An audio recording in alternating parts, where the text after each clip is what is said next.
masa godiya da zane yayi zabuwa. Anayin daraga dare masoya sun yi shakuwa, ga ango ga amarya kauna ba rabuwa.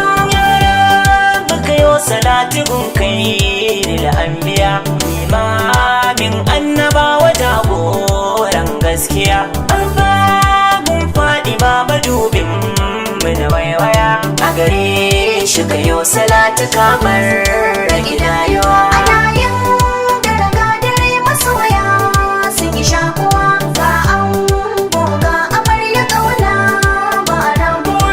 Ango da amarya yanzu kofar ku na kwankwaso, farko nemo ku sallamawa zai min iso. Koina kuka ganni maganar kauna ce da so, aure ne shimfiɗa matakin gina rayuwa. Anayin daraga dare masoya sun yi shakuwa, ga ango ga amarya kauna ba rabuwa.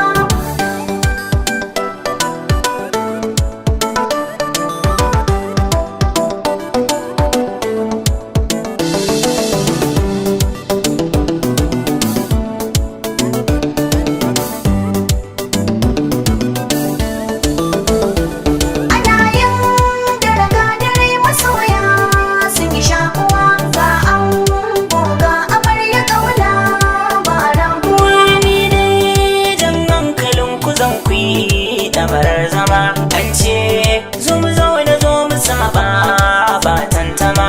Kyau ne ku yi hakuri da junan ku ku sha zuma, ango da amarya kyautatawa ba cutuwa. Anayin daraga dare masoya sun yi shakuwa, ga ango ga amarya kauna ba rabuwa.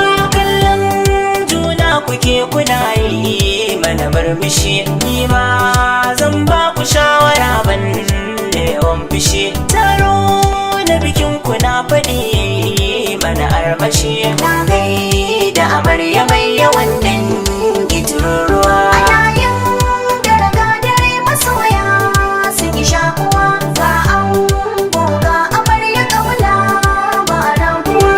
Nai kaga zara kwai wata gefe na kusa, rana haskenta na gaya haska saman ƙasa. Sirrin ku ya zama na ku ne ka da ku fallasa, dangin ango ku shirya tarbar rike bakuwa.